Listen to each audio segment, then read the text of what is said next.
Continuando con el temario para el tercer parcial, vamos a hablar del sistema digestivo en su tercera parte, que especifica, ¿no?, glándulas anexas al tubo digestivo, como ser páncreas, hígado y vías biliares.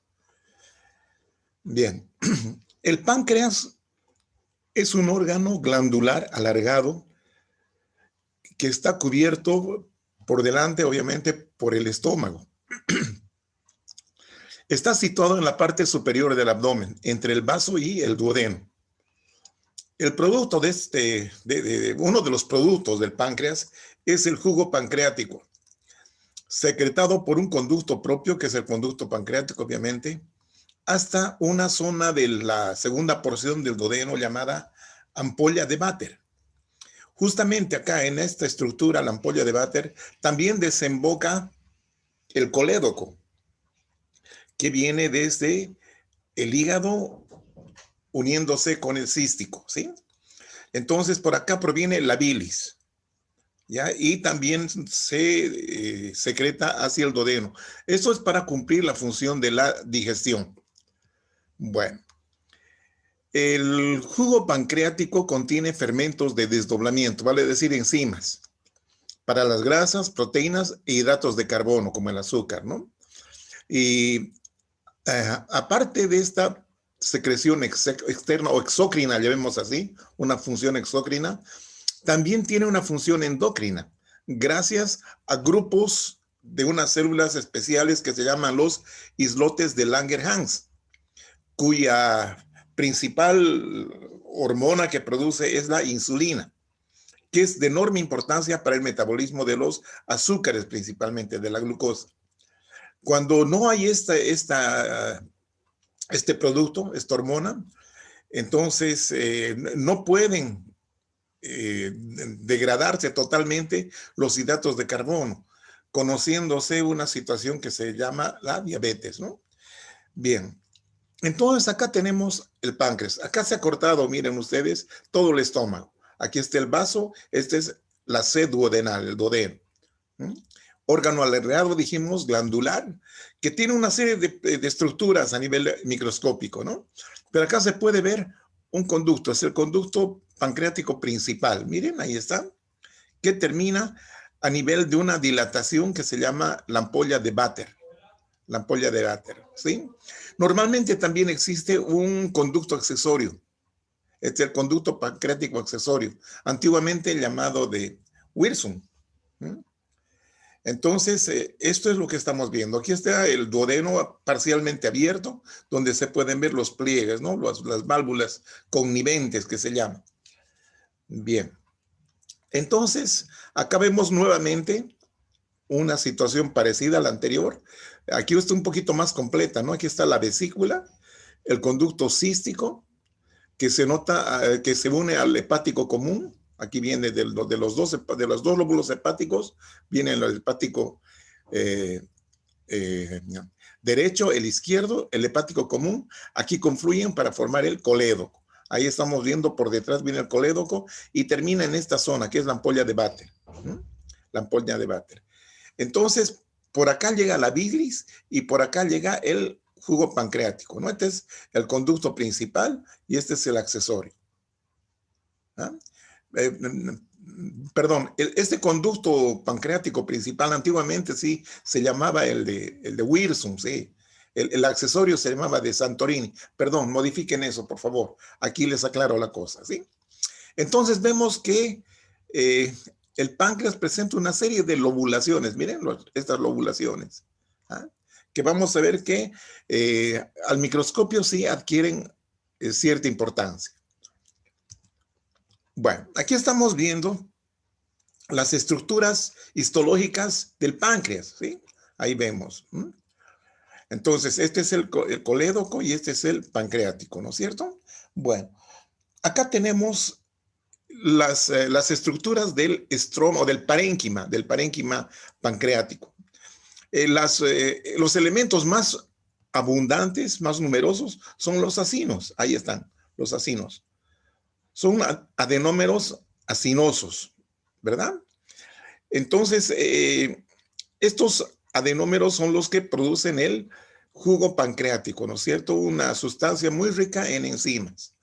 Bien, cada una de estas de color celeste se denominan las células acinares, que son células de aspecto triangular, piramidal, si ustedes quieren, y en su porción apical de estas células vemos una serie de gránulos de secreción, también llamados gránulos de decimógeno, así también se llama, no hay problema. Entonces, estos son los que contienen las proenzimas, o sea, no, estas enzimas cuando se liberan acá a la luz del acino, no están activadas, porque sería grave que se activen, porque van a digerir toda la estructura que es los otros acinos, los conductos, etcétera, ¿no es cierto? Entonces son enzimas inactivas, proenzimas. Bien, entonces estas celulitas de color amarillo que ven revistiendo la luz del acino se llaman las células centroacinares. Centroacinares, ahí está, ¿no? Con la microscopía electrónica está representada acá, ¿no? Las células centroacinares. ¿Y qué función tienen estas células centroacinares? Producen agua y bicarbonato, principalmente, agua y bicarbonato. La idea es mantener inactivas a todas estas sustancias que van a ser liberadas a la luz. ¿Ya? Entonces, salen del acino y se forman los conductos intercalares. Miren, ahí están. Los conductos intercalares. Estos terminan en los conductos intralobulillares, que están dentro del lobulillo. ¿Ya? Estos conductos intralobulillares van fusionándose con otros para formar los interlobulillares. ¿Ya? Entonces, estos vendrían a ser los interlobulillares, estos que están acá, medio incompletos, ¿no? Esto sí. Y estos interlobulillares se unen para formar lo que es el conducto pancreático principal. Conducto pancreático principal. Bien. Entonces aquí vemos un esquema de la célula pancreática, ¿no? La célula acinar pancreática. Aquí están los gránulos, ¿eh? Los gránulos de secreción o gránulos de decimógeno, como se llama, que contienen a las proenzimas. Bien. Este es una vista panorámica del páncreas, ¿ya? Estos son los lobulillos, ¿no? Ahí están, vemos los lobulillos. ¿Ah? Aquí hay tejido conectivo que separa a estos lobulillos, ¿no? Son tabiques de tejido conectivo que separa al parénquima en lobulillos, ¿ya? Ahora, entre los lobulillos vamos a ver estas zonas claras, estas como islotes. Bueno, son islotes, ¿no? Islotes de células claras. Ahí están, las puntas de flecha están señalando. Esos son los islotes de Langerhans. Los islotes de Langerhans. ¿Ya? Aquí podemos ver la pared de un conducto. Este es un conducto, probablemente sea el conducto principal, porque es bastante grande, ¿no? El conducto pancreático principal, ¿sí? Es probable. Bien, como verán ustedes, la imagen histológica es muy parecida a la imagen de la parótida. ¿Ya? Pero aquí hay que diferenciar en tres elementos. Uno, que el páncreas no presenta mucho adipocito, no tiene tanto adipocito. La cantidad de adipocitos es bastante escasa. Primero. Dos, no existen conductos estriados en el páncreas. En la parótida sí. ¿Ya? Y un tercer elemento, que en el páncreas sí hay estos islotes de Langerhans y en la parótida no. Entonces son tres elementos que hay que tomarlos en cuenta para diferenciar histológicamente al páncreas de la parótida. Ahí vemos, este es páncreas obviamente. Ahí está un acino bien típico. Aquí hay un tabique de tejido conectivo que está separando estos dos lobulillos. Acá se puede ver inclusive los gránulos de decimógeno, ¿no es cierto? Esta sería la luz, esta es la luz del acino, la luz del acino. Lo mismo vemos acá, miren, ahí está, la luz del acino. ¿Ya? Entonces es importante tener en cuenta. No se notan muy bien las células centroacinares, Tal vez acá, ¿no? Una celulita se puede ver, pero es mucho esfuerzo, demasiado esfuerzo. Así que dejémoslo así. Bien, acá tenemos un esquema comparativo, comparativo con una imagen histológica y un esquema. Miren, ahí está. Este es el conducto intercalar. Perfecto, el conducto intercalar. Estos conductos intercalares se unen para formar los conductos intralobulillares. Ahí estamos viendo el acino, las células acinares, y aquí están estas planitas, son las células centroacinares, ¿ah? Centroacinares, que están sirviendo de pared para el conducto intercalar, ¿sí? Sobre todo dentro del acino. Acá ya tienen una capita más de tejido conectivo que la hace un poquito más gruesa cuando ves conducto intercalar. Lo mismo acá, ¿ya? La célula o el conducto intralobular ya tiene un epitelio cúbico simple. Y aquí tenemos un vasito, un capilar, un vaso sanguíneo, ¿sí? Que está mostrando más o menos acá. Todos estos son acinos, miren. Todo esto viene a ser esto. Ahí está el conducto intercalar, que es este. ¿Ah? Conducto intercalar. Aquí son otros acinos. Bien. Aquí vamos a ver un poquito la estructura del páncreas, ¿no es cierto? Ahí está el páncreas. ¿Ah? Ahí está el conducto principal.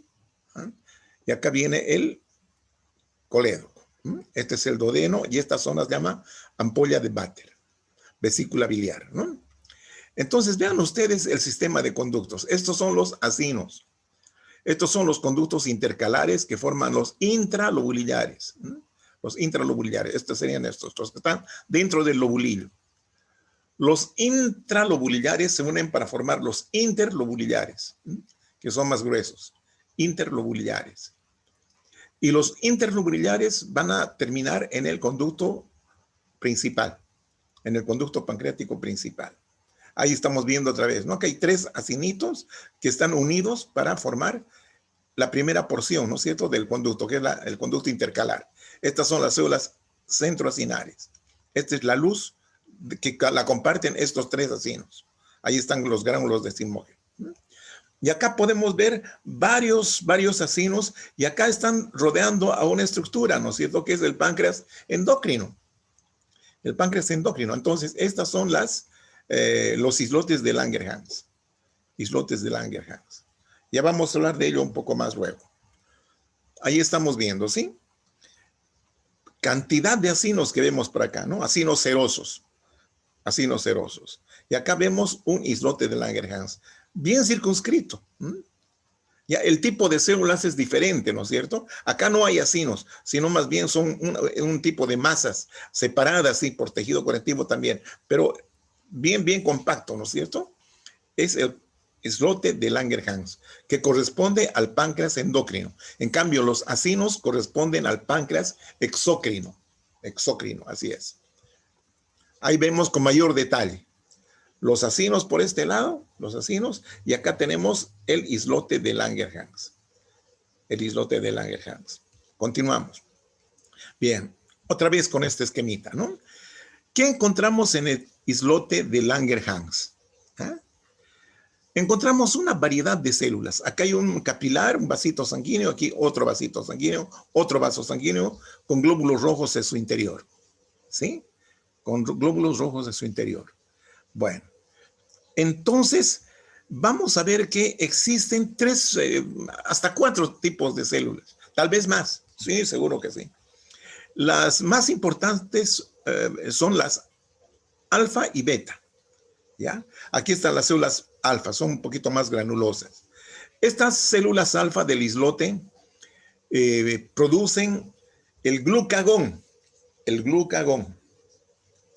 En cambio, estas que son más numerosas, las células beta, ahí están células beta, producen la insulina. ¿Ah?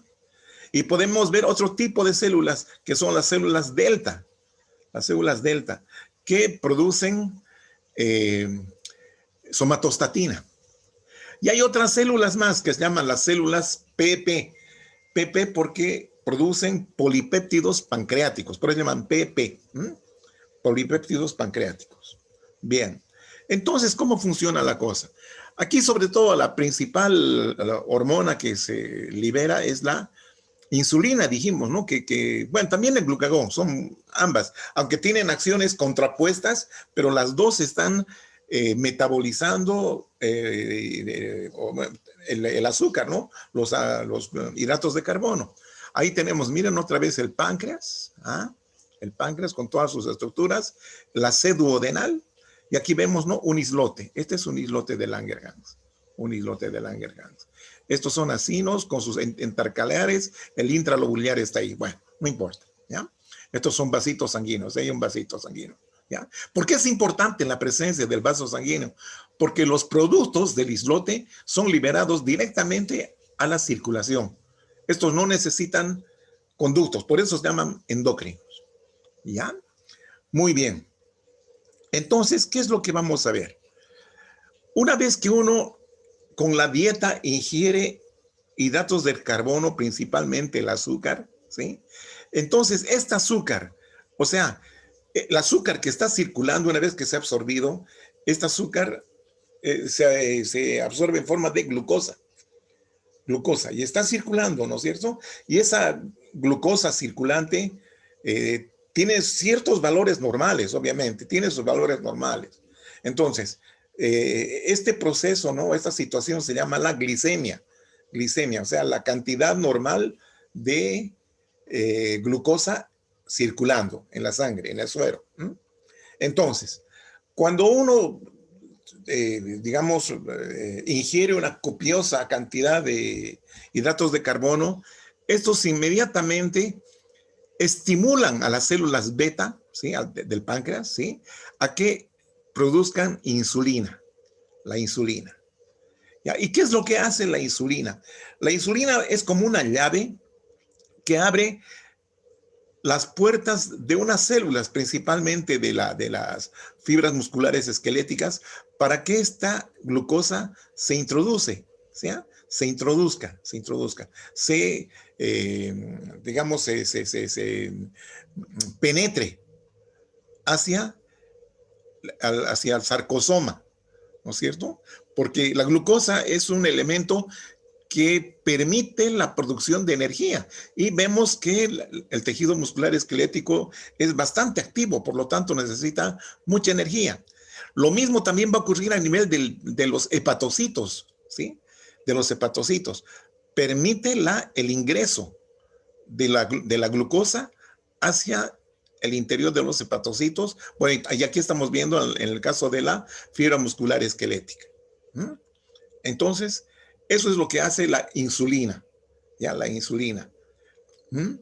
Lo que hace la insulina, entonces, vuelvo a reiterarles, es sacar la glucosa de la circulación para que se deposite en las células, ya sea hepatocitos o miocitos esqueléticos, ¿ya?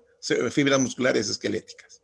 De esa manera, entonces, los valores, o sea, la glicemia, los valores de glucosa en sangre, la glicemia va a volver a sus parámetros normales, ¿ya? Eso es importante. Ahora, ¿qué es lo que pasa en una situación contraria? Una persona no ha ingerido alimento por un tiempo determinado. Entonces, ¿qué es lo que pasa?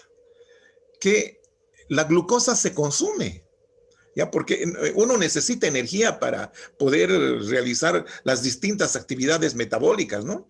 Entonces, en ese caso, la cantidad de glucosa disminuye, ¿sí? Entonces, estamos entrando aquí a un estado de hipoglicemia, ¿sí? Que está bajando el azúcar en la sangre. Lo contrario sería la hiperglicemia, cuando uno se come una bolsa de pastillas, por decirle. Bueno, no importa. Pero ambas, ya sea la hipo o la hiperglicemia, activan al páncreas. Entonces, en una situación de hipoglicemia, las células alfa de los islotes liberan el glucagón.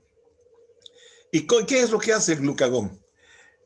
El glucagón, entonces, lo que hace es que la glucosa que estaba almacenada, principalmente la glucosa almacenada en el hígado, sea liberada.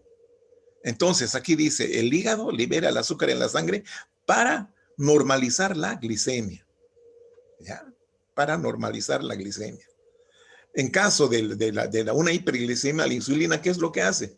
Depositar, ¿no es cierto?, la glucosa en el músculo esquelético, en el hígado y también en células adiposas, ¿por qué no? ¿Ah?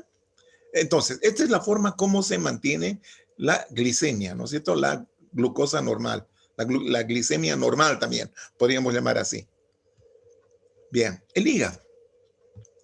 El hígado es el órgano interno más grande del cuerpo, llegando a pesar en el adulto alrededor de 1,5 kilos. Está formado de dos lóbulos principales, de los cuales el derecho es más grande que el izquierdo. Al hígado llega la sangre a través de la vena portal y esta vena portal recoge la sangre de distintas vísceras, ¿no es cierto? Del intestino, del páncreas, del vaso, etcétera, etcétera, ¿no es cierto? Entonces, a esta vena porta, la sangre que llega a la vena porta, la cual dice transporta los compuestos absorbidos por intestino y estómago también, ya, incluyendo sustancias que podrían causar toxicidad como el alcohol, por ejemplo, ¿no es cierto? Bueno, entonces, esta vena porta llega juntamente con la arteria hepática, ¿sí? Ingresan al hígado, ¿sí? A través de una estructura que se llama el hilio hepático, ¿ya? Vamos a ver eso enseguida. También vamos a seguir comentando que el hígado ejecuta un gran número de funciones y entre las más importantes están el almacenamiento y biotransformación de las sustancias que recibe por medio del torrente circulatorio y el sistema portal. Vale decir, a través de la arteria hepática y de la vena porta. Normalmente biotransforma y acumula sustancias útiles para el organismo, tales como la glucosa principalmente, en forma de glucógeno, aminoácidos, grasas, vitaminas A, D y K principalmente, ¿sí? Entonces, biotransforma, acumula, ¿no es cierto? Acumula, eso es importante. Bueno, entonces, ¿qué más podemos decir del hígado? El hígado produce las proteínas plasmáticas circulantes, ¿ya? Que mantienen la presión oncótica o la presión coloidosmótica, si ustedes quieren, o la presión osmótica, como quieran llamarla. Entonces, ¿cuáles son estas proteínas plasmáticas o proteínas séricas que están en el suero, disueltas en el suero, ¿no es cierto? Aquí están las albúminas, que tal vez son las más importantes. ¿Ah? Las lipoproteínas, principalmente, la lipoproteína de muy baja densidad. Lipoproteína de muy baja densidad.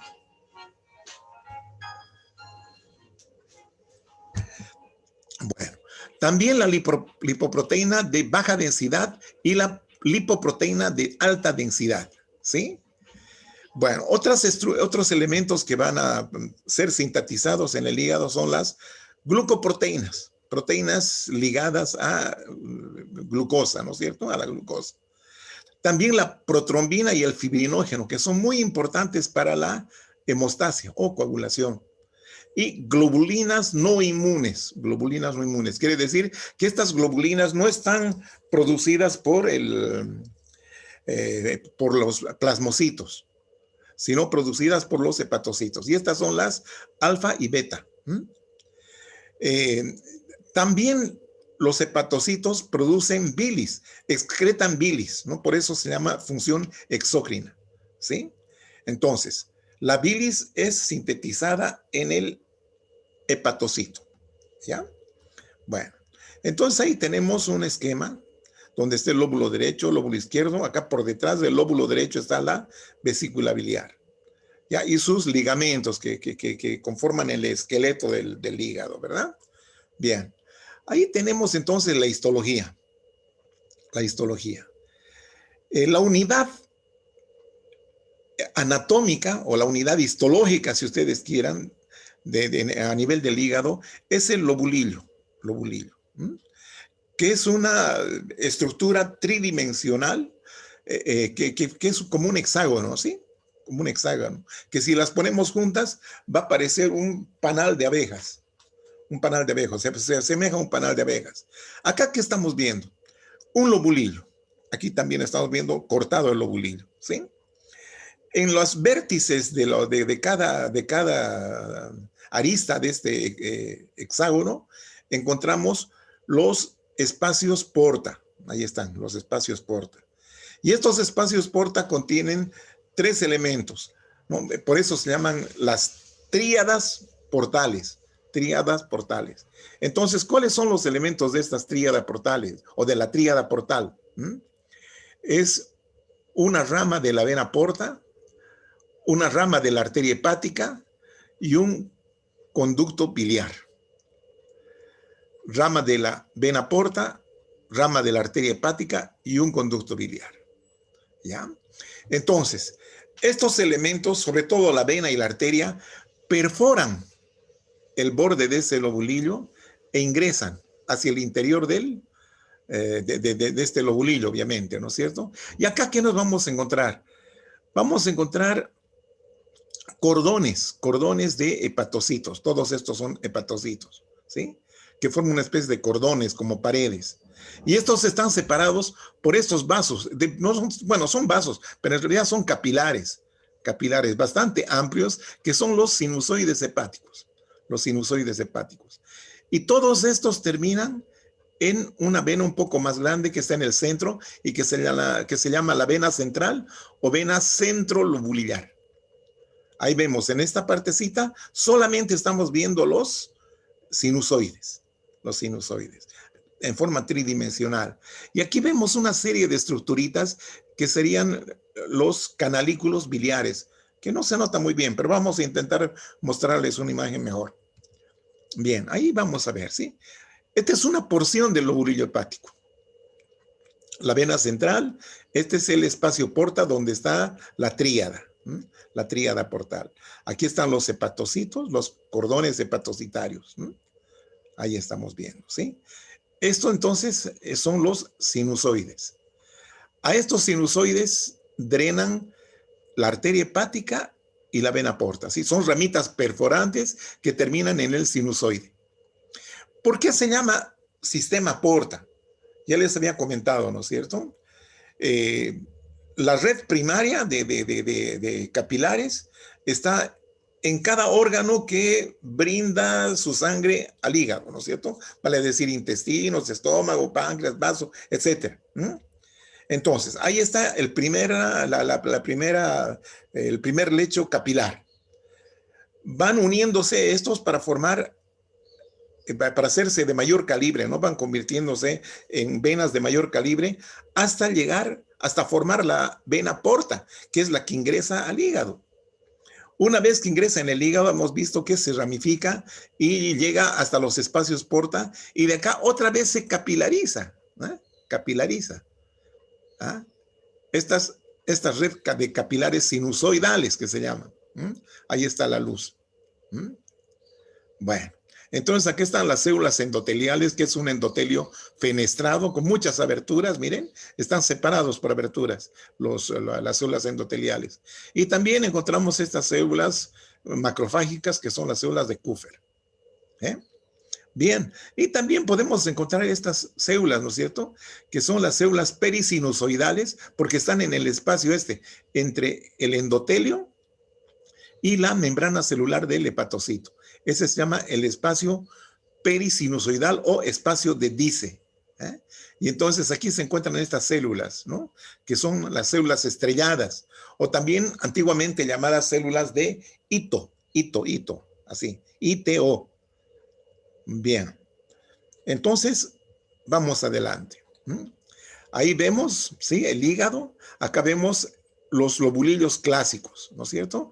Aquí viene la vena porta que se ramifica y va dando sus ramas que se localizan en los espacios, ¿no? En los espacios porta, para formar las tríadas. Por otra parte, también llega la arteria hepática que se ramifica y brinda sus ramas para que formen parte de un componente de la tríada portal. Entonces, se capilarizan en todos estos que son los sinusoides que terminan en la vena central.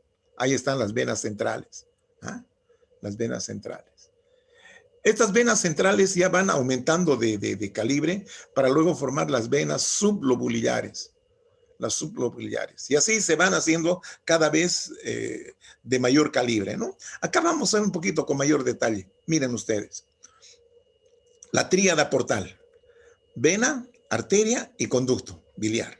¿Sí? Aquí están los cordones hepatocitarios. Miren cómo perforan el margen del lobulillo clásico y forman lo que llaman los capilares sinusoides.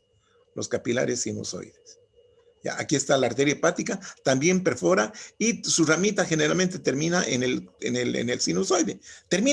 Fatalmente termina en el sinusoide. ¿Ya? Entonces acá la sangre venosa y la arterial se mezcla en el sinusoide. Ya está mezclada. Esta es la vena central. La vena central.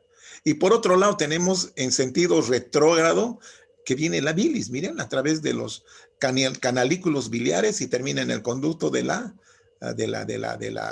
tríada portal. Aquí vemos el espacio porta, ¿no? Aquí para ver un poquito el esquema, ¿sí? Este es el espacio portal. Son los cordones hepatocitarios. Ahí tenemos el conducto, la arteria, la vena. Ahí está la vena. Cómo perfora, se abre para formar los sinusoides. Lo mismo la arteria, miren, esta es la vena, esta es la arteria. Cómo perfora, ¿sí? Cómo perfora la placa limitante, se llama así. Que estos son los hepatocitos más periféricos, ¿no? Perfora y termina en el sinusoide. En el sinusoide. Por otra parte, miren ustedes, estos son los canalículos biliares. Los canalículos biliares que van a terminar en el conducto biliar. Conducto biliar. ¿Ah? Entonces ahí vemos con detalle lo que es el espacio porta. Lo mismo vemos acá. ¿Ah? Lo mismo vemos acá. Aquí están las ramas de la arteria porta que vena porta, perdón, que están ramificándose para luego formar parte de las tríadas, ¿no? Ahí están las tríadas. Bueno, ahí están las ramas de la arteria, ¿sí? Y el conducto que está aquí pintadito de verde. Entonces, vean ustedes, tanto la arteria como la vena, ¿sí? Van a terminar en los sinusoides. Estos son los sinusoides. Estos son los cordones hepatocitarios, vean ustedes. ¿Ah? Esta es la vena central, que terminan en las sublobuliares y luego se continúan con las interlobulares. O interlobuliares también puede ser. Interlobuliares, claro que sí. Bueno. Entonces, continuamos, jovencitos. Aquí está el lobulillo clásico, ¿no es cierto? Hexagonal, un hexágono, ¿no? Aquí vemos 1, 2, 3 espacios porta. Vena central, cordones hepatocitarios.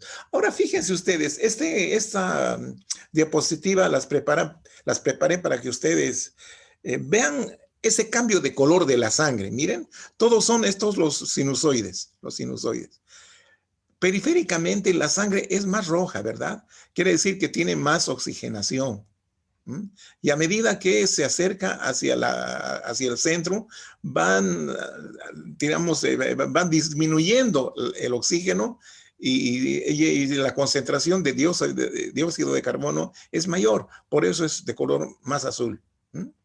Esto es muy importante para detallar las lobulaciones, ¿no? Las lobulaciones del parénquima hepático. Eso enseguida les muestro, jovencitos. Ahí está un corte de lo que es el lobulillo clásico, ¿no? Pero este es un corte ya. Ahí vemos, ¿sí? Este es el lobulillo. Todo este es el lobulillo. Estos son los espacios. Porta, ahí también se ve. Los cordones hepatocitarios. Estos espacios claros, blancos, son los sinusoides. Y aquí está la vena central. La vena central. Y aquí vemos lo mismo, miren, el esquema este. El lobulillo clásico, ¿no es cierto? Clásico, que es la unidad anatómica del parénquima hepático. Ahí están las tríadas en los espacios porta. Pero también se ha hecho una diagramación que es importante. Entonces, ¿qué elementos toma esta nueva diagramación? El lobulillo portal, que es un triángulo, miren el lobulillo portal, que tiene como punto de referencia una, dos, tres venas centrales, haciendo un triángulo. Tres venas centrales. ¿Ya? ¿Y esto qué funcionalidad tiene? Este es para determinar, o para ver, digamos, para considerar el flujo de la bilis. El flujo de la bilis, ¿no es cierto? La bilis viene en este sentido. Miren las flechitas para terminar en el conducto biliar de la tríada. Luego tenemos el acino portal, que tiene forma de un romboide, ¿ya? Donde tomen cuenta dos venas centrales y dos espacios porta. ¿Ah? Esto es para determinar la calidad de la sangre que está fluyendo por los sinusoides. ¿Ya? Eso es lo que les mostraba en esta anterior, ahí está, ¿no es cierto? O sea que en la periferia es mucho más vital la calidad de la sangre es mejor. A medida que se aleja de la periferia, entonces, a medida que se acerca a la vena central, esta disminuye, digamos, su concentración de oxígeno, ¿no? Y aumenta, no es que aumenta, sino que se mantiene, ¿no? El dióxido de carbono. Bueno, entonces, eso es importante tener en cuenta. Y ya vemos acá, esta es una porción del acino, volvamos atrás. Este es este pedacito, ¿sí? Este segmentito vamos a mostrar. Ahí está. Listo, ahí estamos viendo. La tríada, y entonces, en base a la calidad de la sangre, se ha tipificado en tres zonas. La zona más externa, que es la zona 1, la zona 2, que es la mediozonal, y la zona 3, que es la centrolobulillar. Como verán, por lo que ya conocen, la sangre en la zona 1 es mucho más, digamos, tiene mucha más calidad. ¿Ya? ¿Qué es lo que pasa? Que también esta zona 1 no es todo color de rosa, sino que estos hepatocitos que viven acá, que están acá en la zona 1, también son proclives a ser lesionados por los elementos que puedan llegar a través de la sangre, tóxicos, etcétera, etcétera, ¿no es cierto? Son los primeros que van a tener contacto con la llegada de esa sangre, ¿no? No tanto la zona media, y menos todavía la zona 3, aunque tiene menos oxígeno, pero bueno, acá no llegan las sustancias tóxicas así en toda su totalidad. Bueno, entonces aquí es lo que les mostraba, ¿no es cierto? El mismo sector. Zona 1, zona 2, zona 3. Esta es la vena central, ¿sí? Estos son los espacios porta, ¿no? Los espacios porta. Este es el lobulillo clásico. Bueno. Veamos algo más. Que este sí es un acercamiento de lo que es el parénquima, ¿sí? La vena central, y aquí están los hepatocitos. Estos espacios claros que ustedes ven son los sinusoides. Estos sinusoides que contienen, miren, bastante eritrocito, y aquí algunas celulitas un poco más grandes que son las células de Kupffer, así es. Ahí vemos con mayor detalle, ¿sí? La vena central, los cordones hepatocitarios, aquí algunas células de Kupffer, esas son de acá, aquí en los hepatocitos el núcleo, ¿no? Estos son los sinusoides, las luces de los sinusoides. Bien. Un detalle interesante es la cantidad de fibras reticulares que contiene el estroma del hígado. Ahí está el espacio porta, la vena central. Entonces, esta es una tinción especial para poder visualizar a las fibras reticulares, miren, que están alrededor de los cordones hepatocitarios, ¿sí? Y hay bastante aquí a nivel del tejido conectivo del espacio porta. ¿Ya? Entonces son las fibras reticulares. Es un tejido o es un órgano muy rico en fibras reticulares. Y acá vemos un hepatocito. Este es otro hepatocito y otro hepatocito. Este es un sinusoide, otro sinusoide y otro sinusoide. Entonces, vean ustedes, el hepatocito tiene una membrana celular que hace una especie de microvellosidades. Estos son las células endoteliales. No hay membrana basal acá, ¿sí? No hay membrana. O la membrana es discontinua, no es continua, ¿sí? Entonces acá tenemos la célula endotelial que presenta estas aberturas. Ya por eso se llaman, son fenestrados, obviamente. Aquí hay un eritrocito que está circulando, ¿no? En el sinusoide. Ahora otro detalle, miren ustedes. Este hepatocito presenta una depresión acá. ¿Ah? Y se continúa. Y este otro hepatocito que estamos viendo acá, lo mismo, presenta otra depresioncita. ¿Sí? Entonces, ambas depresiones van a formar un canalículo, ¿sí? Un canalículo, que es el canalículo biliar. Entonces, ¿qué es lo que dijimos? Como resultado del metabolismo del hepatocito, se libera una sustancia, que es la bilis. Y esta bilis circula a través de los canalículos, ¿sí?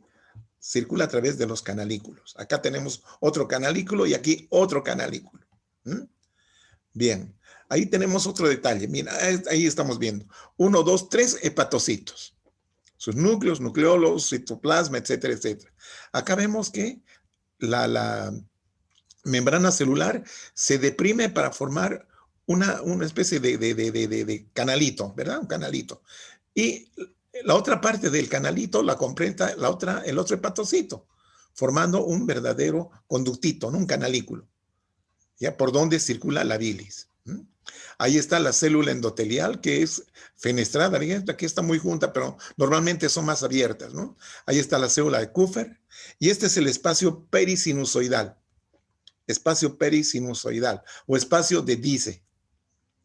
Esta es la célula estrellada o célula de Ito. Normalmente esta célula cuando está inactiva almacena lípidos como la vitamina A, por ejemplo, la vitamina A. Sí, eso es lo que hace.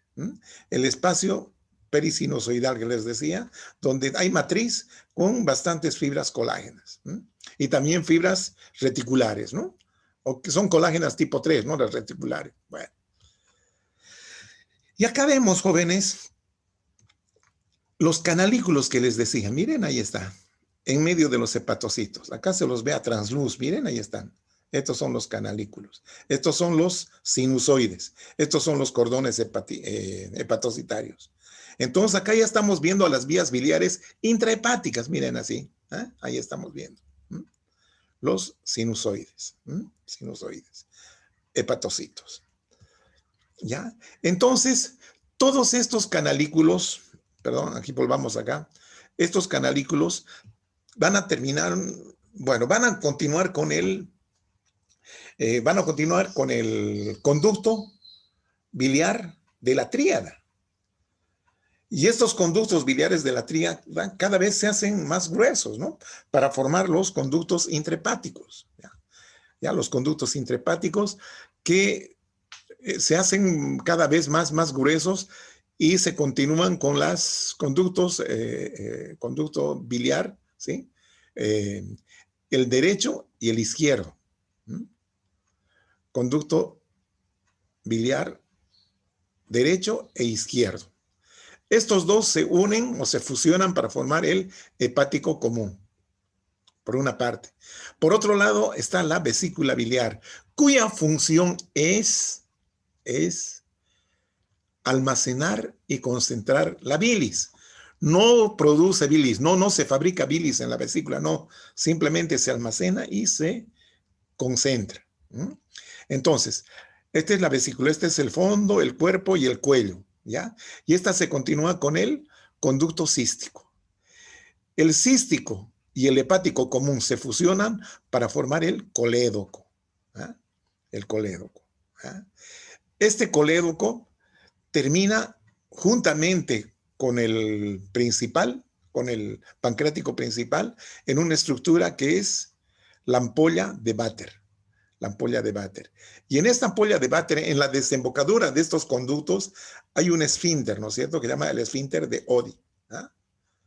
Ya, entonces, ahí está la ampolla, esta dilatación que se llama ampolla hepatopancreática de Vater. ¿Ah? Bien. Entonces, ¿qué es lo que va a suceder acá? Este es el intestino delgado, el duodeno, ¿no es cierto? Acá llega el material desde el estómago parcialmente digerido, parcialmente. Acá es donde termina la digestión, gracias a los productos del jugo pancreático que una vez que llegan al duodeno se activan recién. Se activan recién. Y también se libera la bilis. La bilis va a digerir las grasas. ¿Ya? Y el jugo pancreático, principalmente las proteínas y los hidratos de carbono. Bien, ahí tenemos la pared de la vesícula biliar. Es una pared muscular, donde presenta acá un epitelio, ¿no? Que presenta estas proyecciones, siempre revestidas por epitelio cilíndrico simple.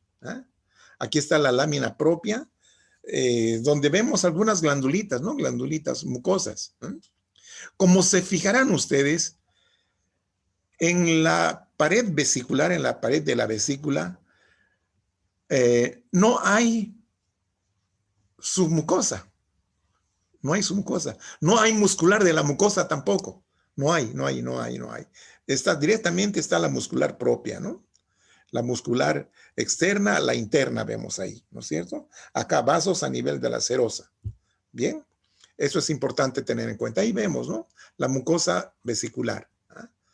Epitelio cilíndrico simple, ¿sí? Que puede hacer esta forma, con velocidades, ¿no? Puede dar lugar. Y bien, entonces, este sería el final del tema. Ya para la próxima ingresamos con sistema renal.